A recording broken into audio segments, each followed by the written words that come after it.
Libertação. Muitas pessoas passam a vida toda buscando por libertação para si mesma ou para outras pessoas. Pessoas que estão procurando serem libertas de vícios, de coisas tristes, de sentimentos, libertas muitas vezes de um relacionamento, libertas muitas vezes de uma mágoa, enfim. No final das contas, todos nós estamos procurando um tipo de libertação, não é mesmo? Mas a boa notícia é esta, que já fomos libertos. Libertos da opressão, do domínio do pecado, através do sacrifício de Cristo na cruz do Calvário. Mas então por que muitos ainda continuam escravizados ao pecado? Porque, mesmo tendo consciência de que foram libertos pelas dívidas dos seus pecados, ainda preferem permanecer na vida passada com os velhos hábitos. Isso diz muito ao nosso respeito, porque muitas vezes estamos aprisionados às coisas mundanas. Quantas pessoas não estão lutando para serem libertas de vícios como a bebida, o álcool, cerveja, droga, maconha, cocaína, enfim. A luta pela libertação é uma luta árdua e precisamos entender que sozinhos não somos capazes de vencer. Precisamos sim da ajuda de Deus, precisamos sim da misericórdia do Senhor.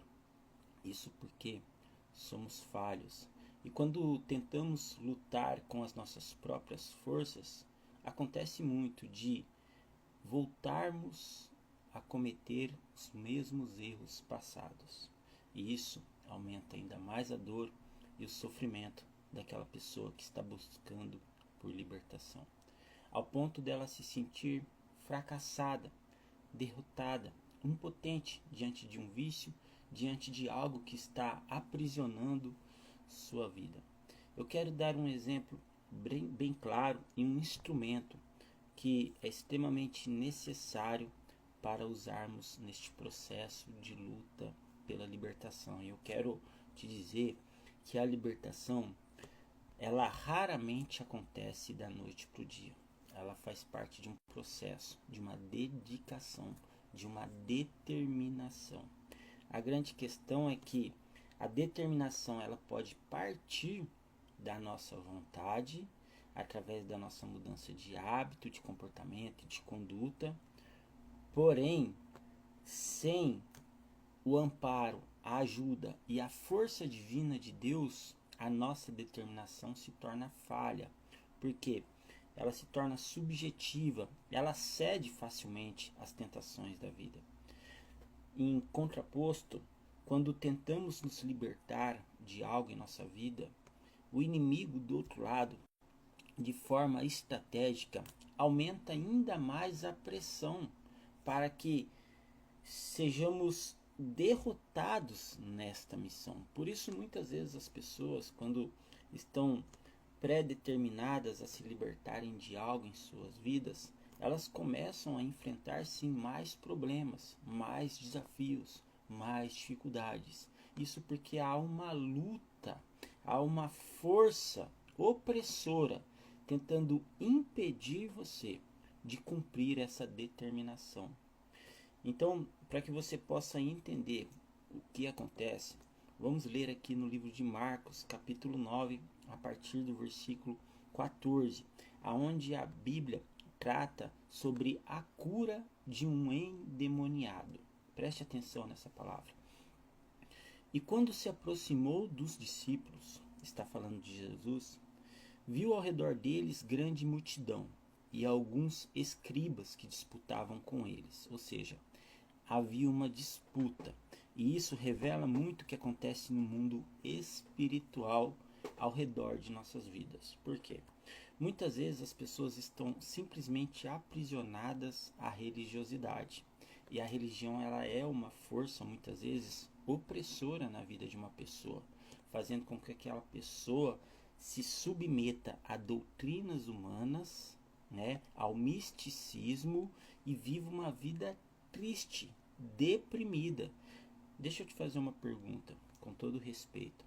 Quantas pessoas você não conhece que hoje estão anos e anos dentro de uma igreja, mas não estão felizes, estão deprimidas, sempre cabisbaixas, sempre pensativas em relação à vida, sempre preocupantes em relação ao futuro?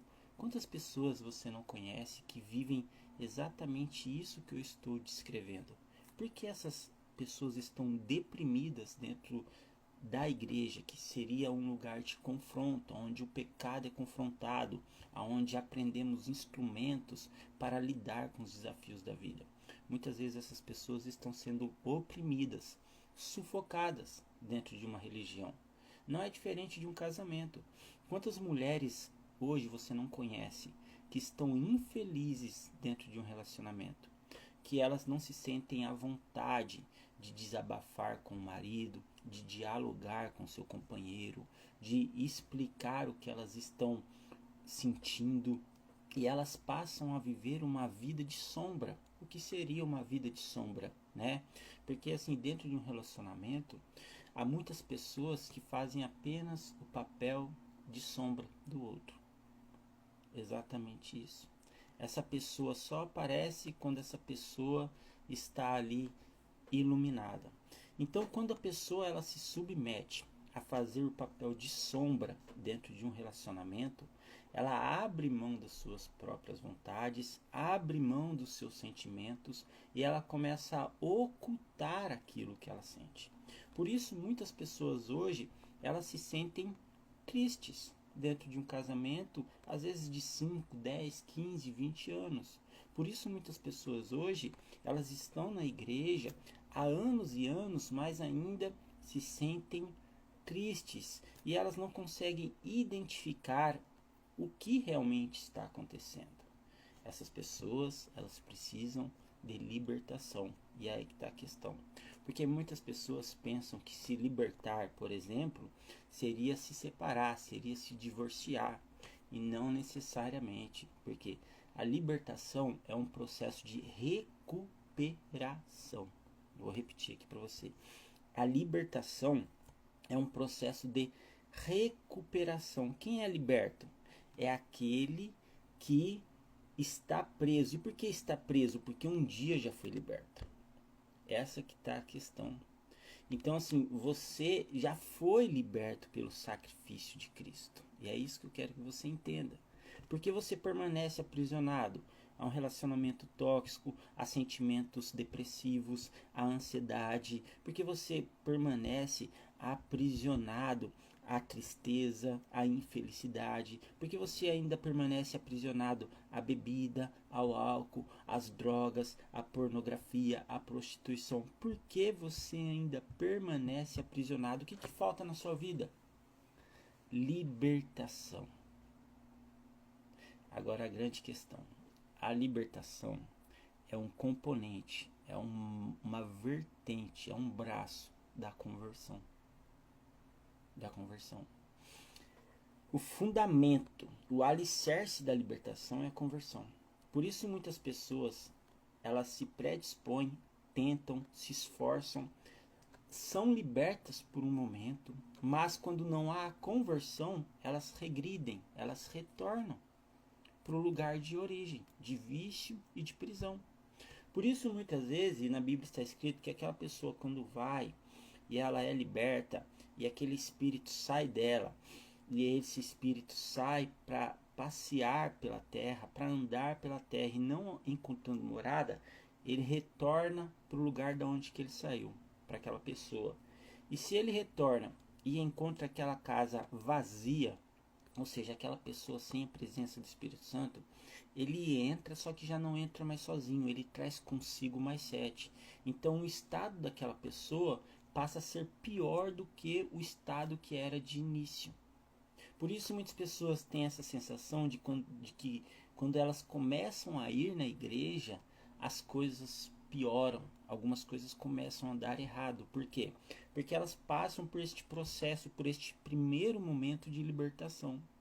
Mas não há ainda a conversão, e como elas não buscam a conversão e continuam nas velhas práticas do passado, nos velhos hábitos, para ser mais claro, né? Quantas pessoas hoje não estão indo na igreja nos cultos de quarta-feiras, de domingos, mas dentro dos seus lares, fora da igreja, elas continuam bebendo, enchendo a cara, se drogando, se prostituindo, falando palavrões, mentindo, fofocando, ou seja, elas não abandonaram a velha vida, elas não estão se esforçando para mudar as suas práticas, para mudar o seu comportamento, sua mudança.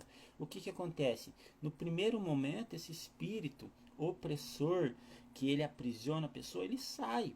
Mas ele não encontrando, ele retorna, não encontrando o lugar onde ele possa ficar, ele retorna, e ele encontrando aquela casa bagunçada, sem ordem, desorganizada, cheia de imundícia, cheia de coisas sujas, imundas, o que que ele faz?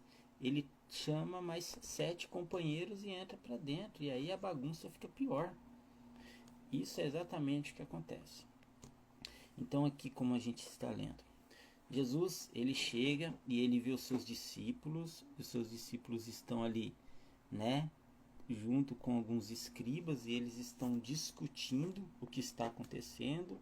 E qual que era a cena daquele momento? Tinha toda uma multidão em volta desses discípulos, e ali tinha um homem, né, endemoniado. Este homem estava fora de si, ele estava possuído por um espírito demoníaco.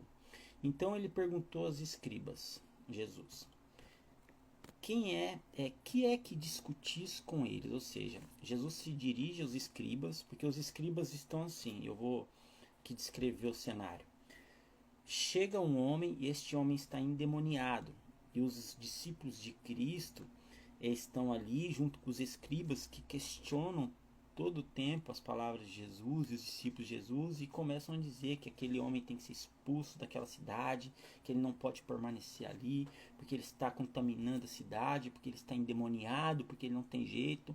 Porém, os discípulos de Jesus Cristo, eles querem libertar aquele homem e até tentam, mas não conseguem. Eles não conseguem expulsar o espírito demoníaco que havia e habitava naquele homem. Então Jesus chega, vê essa cena, se dirige aos escribas e pergunta: por que vocês estão discutindo com os meus discípulos? E um da multidão responde dizendo assim: mestre, trouxe-te o meu filho. Olha só, o pai deste menino que está endemoniado, ele explica para Jesus o que está acontecendo. Ele tem um espírito mudo. Olha só, o espírito demoníaco, ele tem a capacidade, né, a condição de promover, né, sobre a vida daquele menino a falta de som, a falta de fala. Então este menino era mudo por causa que ele estava possuído por um espírito demoníaco. Tá vendo como que é algo muito sério? Então assim, ele explica para Jesus e diz assim: e este, onde quer que o apanhe, despedaça-o, ele espuma e range os dentes e vai definhando. E eu disse aos teus discípulos que o expulsassem e não puderam. Então aqui ele descreve o que acontece com seu filho. Seu filho, ele quando está em posse desse demônio, quando o demônio está em posse dele, ele começa a espumar pela boca, ele começa a definhar, atrofiar as mãos, né? Se contorcer, ele começa a espumar pela boca. É uma cena triste, uma cena horrível de se ver, né? Assustadora. E ali ele descreve, ele diz que ele traz o seu filho até os discípulos do mestre, que é Jesus, mas esses discípulos não puderam expulsar este demônio deste menino. E ele respondendo, Jesus diz assim: ó geração incrédula, até quando estarei convosco? Né? Essa pergunta de Jesus não é uma pergunta sem resposta. É uma pergunta exortativa, de reflexão, para que aquelas pessoas possam refletir: ó geração incrédula, vocês não têm fé. Até quando estarei convosco? Ou seja, vocês sabem até quando estarei aqui? ensinando, andando entre vocês? Não já é a hora de vocês ter fé por tudo que vocês já viram, ouviram e aprenderam?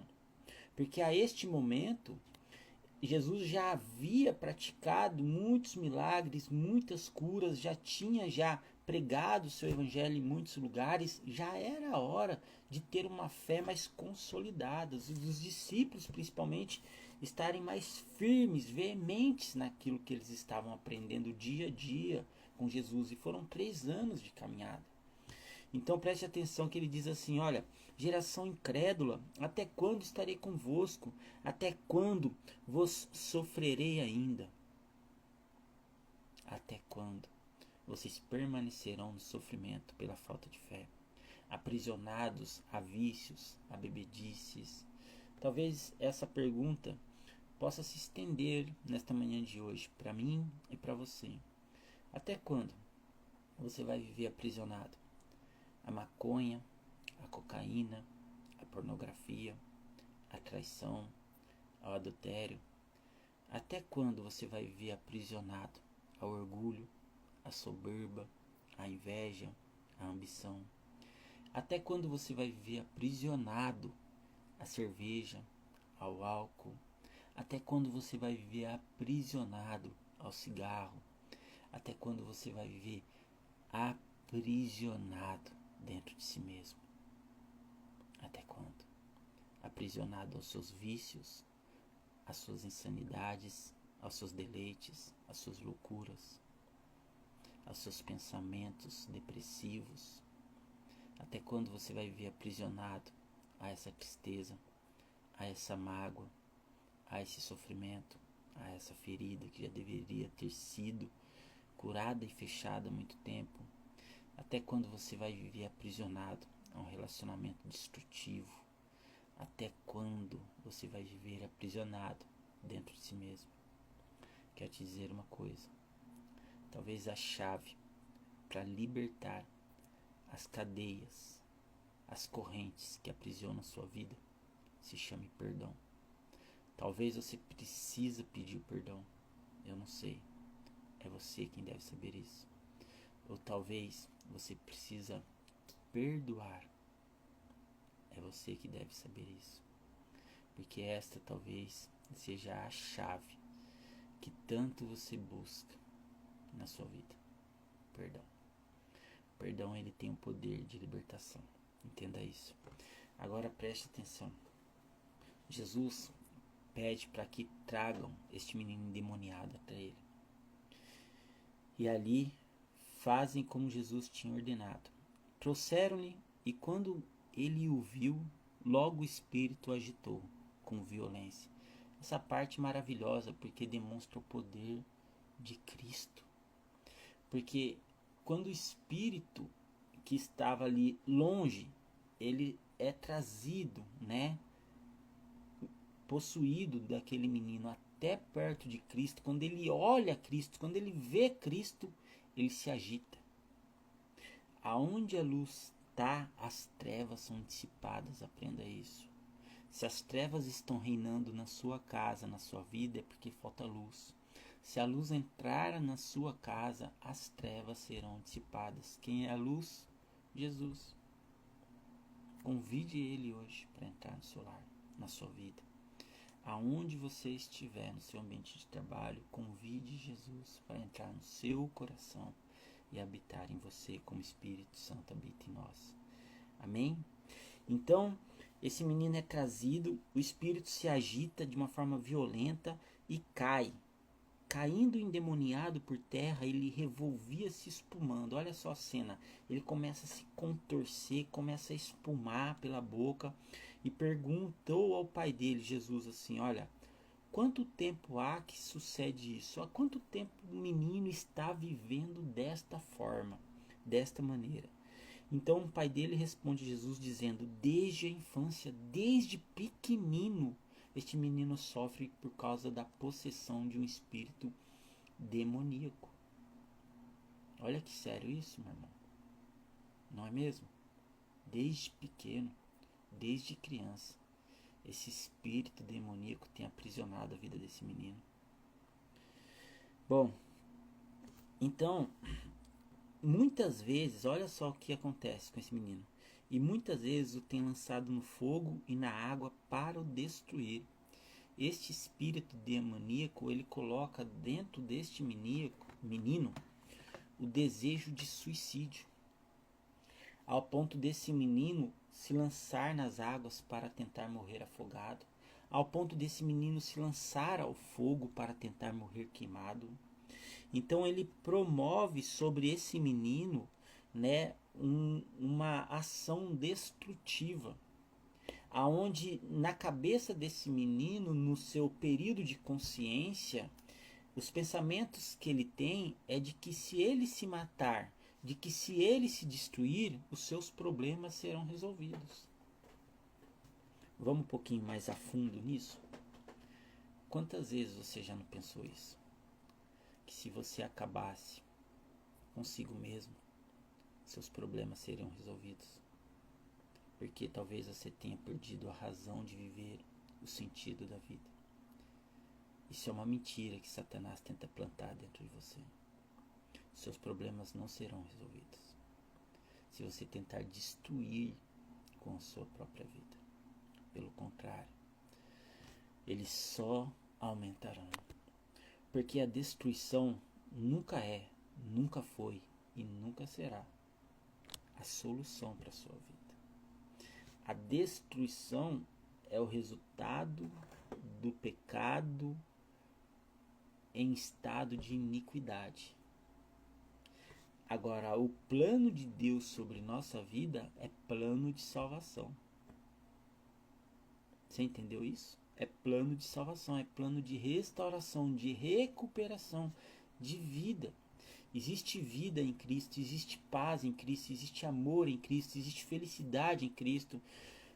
A grande questão da vida é que muitas vezes você perde muito tempo buscando estas coisas que são necessárias para todos nós em lugares errados. Simples assim. No caso deste menino, que culpa ele tem? Porque se um espírito o toma e o possui, e ele encontra ali autonomia para fazer isso, né?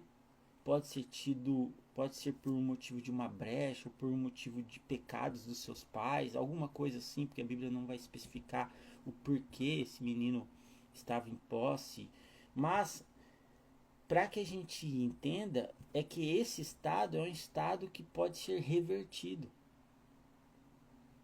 Então, o seu caso, a sua situação na qual você está aprisionada hoje, pode sim ser revertido.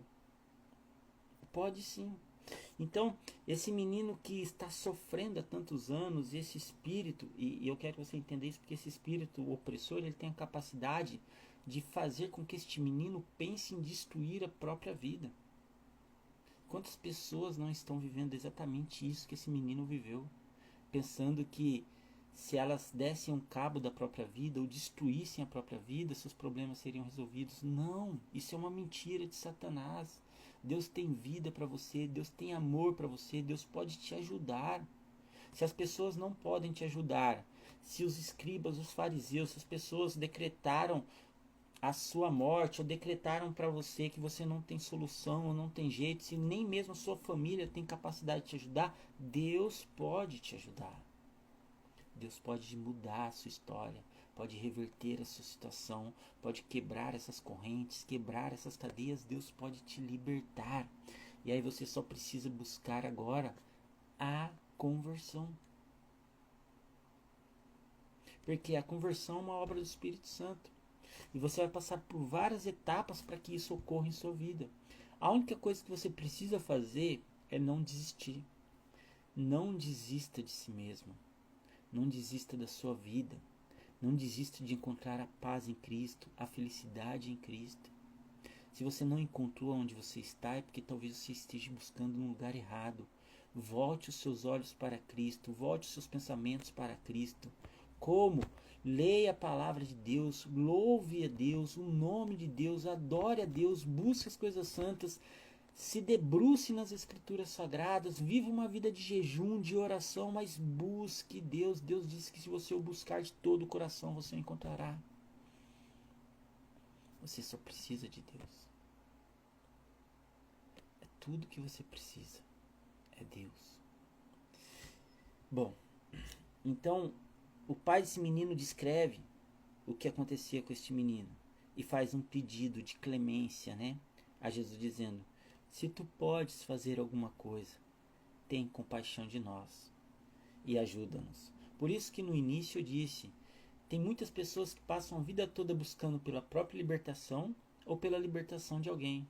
Talvez seja você hoje que está no lugar do pai desse menino, pedindo constantemente para Deus em oração, em lágrimas, em prantos, dizendo: Deus, liberta o meu marido. Liberta o meu marido das drogas, liberta o meu marido do álcool, liberta o meu marido da prostituição, da pornografia. Talvez seja você hoje, né, mulher, pedindo para que Deus te liberte. Me liberta desses pensamentos depressivos, Senhor. Me liberta da ansiedade, da depressão, da tristeza, da infelicidade. Porque é a sensação que eu tive, e eu quero te dizer isso e te fazer um alerta, porque muitas pessoas elas estão sendo levadas a esse tipo de pensamento, de que a sensação que elas têm é de que elas estão no lugar errado com a pessoa errada. E esse é um sentimento que cria calo no coração do ser humano, ao ponto dessa pessoa se tornar insensível àquilo que ela está vivendo, ao ponto dela preferir abandonar tudo aquilo e se aventurar em coisas novas, como se fosse uma solução para o problema de um casamento que não está indo bem, de um relacionamento que não anda bem. Você entendeu isso, meu irmão? Então tome cuidado com as astutas ciladas do diabo, que está tentando destruir não somente sua vida, mas sua família e seu relacionamento, e principalmente a sua fé.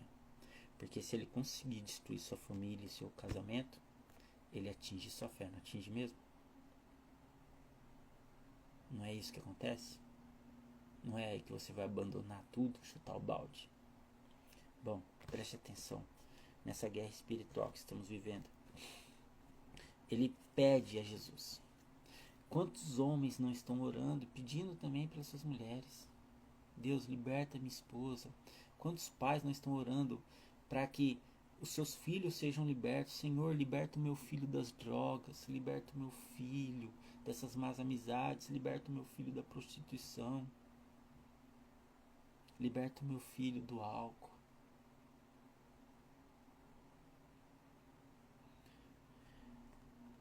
Então Jesus dizendo assim, fala: se tu podes crer, tudo é possível ao que crê. Ele devolve a pergunta ao pai do menino. Porque Jesus diz assim, olha, aqui o pai do menino diz assim: se tu podes, Senhor, nos ajuda. E aí Jesus devolve a pergunta dizendo: se tu podes crer, você pode crer? Você pode ter fé? Você pode ter fé que a sua família vai ser liberta? Seus filhos vão ser, que seu filho vai ser liberto das drogas, que seu marido vai ser liberto do álcool. Você pode ter fé que seu casamento vai ser restaurado? Você pode ter fé que a sua esposa será restaurada? Você pode ter fé que a sua família será restaurada? Você pode ter fé que sua casa vai ser salva? Se você pode, tudo é possível ao que crê. Por que é possível ao que crê? Não porque esse que crê tudo pode fazer, mas porque aquele que deu a vida por nós e venceu a morte e ressuscitou, venceu o mundo. Então aquele que crê em Cristo, tudo pode fazer, porque tudo Cristo pode fazer. Você entendeu isso? Aquele que crê, tudo é possível aquele que crê, porque Cristo tudo pode fazer. Não porque nós somos suficientemente capazes de realizar tudo, mas porque temos fé em Jesus Cristo, que Ele sim pode fazer tudo. Tudo pode ser possível àquele que tem fé em Jesus Cristo. Bom, logo o pai do menino, clamando com lágrimas, disse: eu creio, Senhor, ajuda a minha incredulidade, ajuda a minha falta de fé. E Jesus, vendo que a multidão concorria, repreendeu o espírito imundo, dizendo-lhe: espírito mudo e surdo, eu te ordeno, sai dele e não entres mais nele. E ele, clamando e agitando com violência, saiu, e ficou o menino como morto, de tal maneira que muitos diziam que estava morto. Mas Jesus, tomando pela mão, o ergueu, e ele se levantou. E quando entrou em casa, os seus discípulos lhe perguntaram à parte: por que o não podemos nós expulsar? E disse-lhes: esta casta não pode sair com coisa alguma a não ser com oração e jejum. Então esta é a lição. Há muitas lutas que vamos enfrentar em nossa vida, principalmente lutas espirituais, que vai exigir um esforço a mais da nossa parte, de oração e de jejum, para que sejamos ali convictos de que aquilo que estamos orando, pedindo com fé e crendo, será possível. Simplesmente por isso. A ação de poder, ela vem de Deus. A oração é poderosa porque Deus atende a oração, mas não porque o ser humano é poderoso. Eu vou repetir. A oração é poderosa porque Deus atende a oração, mas não porque o ser humano é poderoso. Não confunda isso. O poder não está na força da sua boca, não está na quantidade de palavras que sai da sua boca. O poder não está em você, está em Deus. Você pode orar o que você quiser, da forma que você quiser, com as palavras mais eloquentes, mais fervorosas. Mas se Deus não atender a sua oração não passará de uma prece. A resposta de Deus em tocante à oração é o que gera poder. O poder de Deus, ao atender uma oração, é o resultado favorável ou não sobre aquele pedido. Todas as orações serão atendidas? Nem todas. Por quê? Há muitas pessoas que estão vivendo em iniquidade, aonde as suas orações não chegam a ser transmitidas no céu. Por quê? Porque há uma nuvem de pecados, de iniquidades que encobrem essas orações para que elas não se acheguem a Deus. Por quê? Porque Deus é santo e não tolera o pecado. Você entendeu isso, meu irmão? Minha irmã? Você entendeu isso? Então, assim, como você vai orar e pedir algo para Deus se dentro de você não há nenhum tipo de arrependimento, de confissão, de reconhecimento? Se o seu coração está transbordando de soberba, de orgulho, você está orando como se você estivesse pedindo com cardápio numa lanchonete e Deus fosse obrigado a te atender. Deus não é obrigado a fazer nada, nem por mim, nem por você. Quando Ele faz, tenha certeza que Ele faz por amor e pela sua justiça. Agora você entendeu isso? Então, a libertação é sim possível. Se você luta pela libertação e ela não aconteceu, é porque falta conversão. Se você já foi liberto no momento, mas você caiu e a sua situação agora é pior do que a de início, você precisa retomar o caminho, voltar novamente a buscar por libertação, mas principalmente buscar por conversão. Aí vai entrar o novo nascimento, a renúncia, o abandono dos prazeres mundanos e a sua dedicação em realmente mudar a sua situação. Se você não se dedicar, não se esforçar, não faz sentido. Porque a sua busca por aquilo é o que demonstra o quanto você quer. Não é o quanto também você ora, mas é o quanto você se esforça. Não é somente orar, é buscar. A oração é o alimento da alma, mas a prática do corpo são as obras. Você precisa tirar sua mão do pecado. Você precisa encolher o seu braço diante da tentação. Você precisa desviar o seu olhar daquilo que te afasta de Deus. Você precisa tapar os seus ouvidos em relação àquilo que afronta o nome de Deus. Você precisa se distanciar do pecado. Você entenda isso. Uma hora ou outra você estará apto, pronto, quando você receber as armaduras celestiais para confrontar o pecado. Mas por enquanto, aprenda isso. Resista ao mal e ele fugirá de vós. A única coisa que você precisa fazer, primeiramente, é resistir. Resistir. Se você não se esforça nem um pouco para resistir em relação ao pecado, é porque você não quer realmente ser liberto. Então todo probleminha que acontece, eu vou fumar um cigarro, vou beber uma cerveja, vou fazer isso, vou usar minha droga, vou procurar aquilo. Você busca na droga, no vício, um refúgio para a sua infelicidade, para as coisas que não deram certo na sua vida. Mas ainda há tempo de corrigir isso, há tempo de consertar isso, e Deus pode te libertar, assim como ele libertou esse menino. O estado desse menino parecia de morto. Ele estava nascendo de novo quando ele é liberto. E é isso que Deus quer promover na sua vida. Um novo nascimento. Que Deus te abençoe. Em nome de Jesus.